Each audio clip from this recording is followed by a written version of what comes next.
First this evening, let's queer up politics.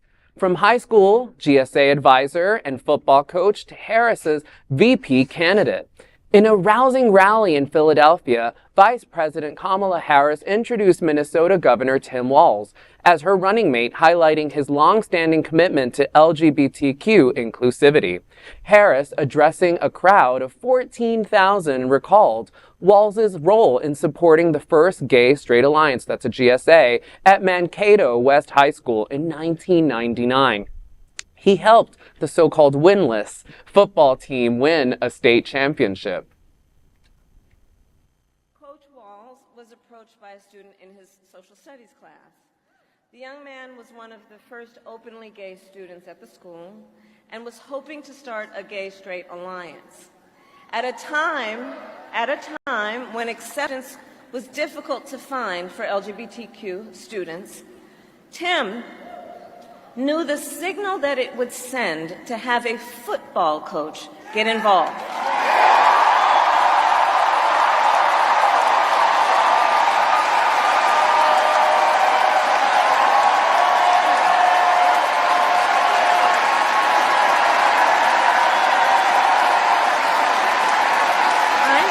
So he signed up to be the group's faculty advisor.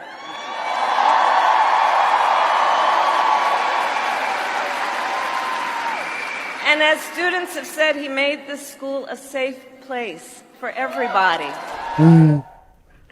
Jacob Reitan, a gay former student who faced bullying, praised Walz's impact, saying, quote, both Tim and Gwen, Tim's wife, were incredibly supportive of their gay students. They modeled values of inclusivity and respect that helped not just me, I was bullied in high school, but also, I think, it helped the bully. It showed the bully a better path forward, end quote.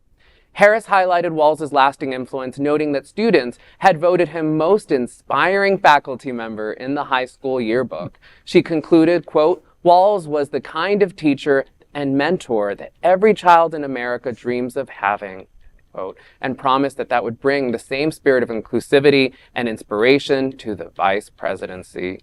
Ooh, this story gives me chills. There's something, I love the way she framed it too, because I have to say, like, I'm sure on some level, all of us have had some experience of this. Like my high school coach, pretty homophobic. Like, I mean, in no unclear ways. Like this was not someone I can imagine coming up to me and being like, hey, Julio, why don't we open a GSA? Like I did not have a GSA, right? And I'm a woman of a certain age. And like I'm not, that is like, I don't know. Also 1999. Right. Yeah. Like it's really hard for younger generations to appreciate that, but GSAs were really rare in the 90s. Oh my God. There's something really path-breaking about that. We had a GSA. It was called the theater department. That's right.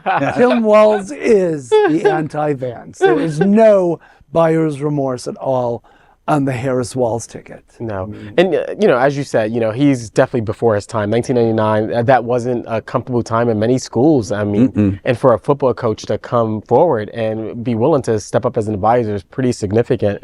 At first, I'll tell you this, I was not a Tim Walz fan at first.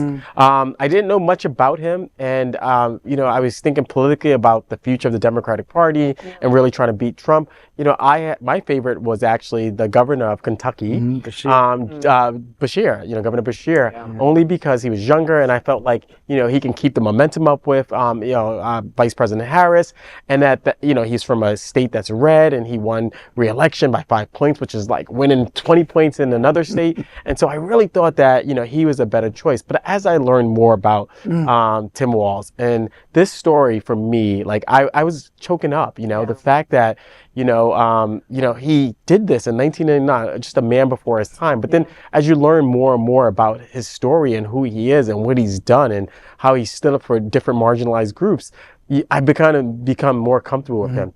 And then just seeing them together, seeing the chemistry, but also seeing the command that she has. One of the other things that I thought about, and I'm a political scientist, right, amongst being a therapist as well, but I started to think about the social psychology of middle of America and whether people would be able to vote for a woman who had a white male as the second in command. And I no longer am afraid of that, right? I'm no longer worried about middle of America because their chemistry just works.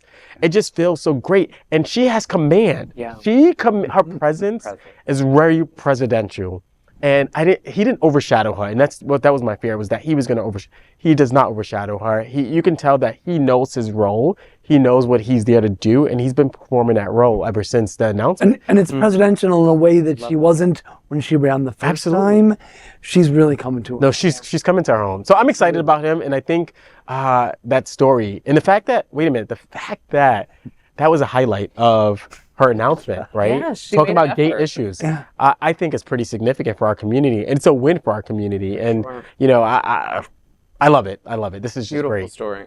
Well said. Yeah, very well said. And I would also add on to it, it's just nice how compatible they are and just how just the smallest things could like really make an impact on like certain communities out there and seeing people come forward and, you know, having someone like helping you feel seen and especially in a football team. Like, Right. It's very great. Absolutely. Absolutely.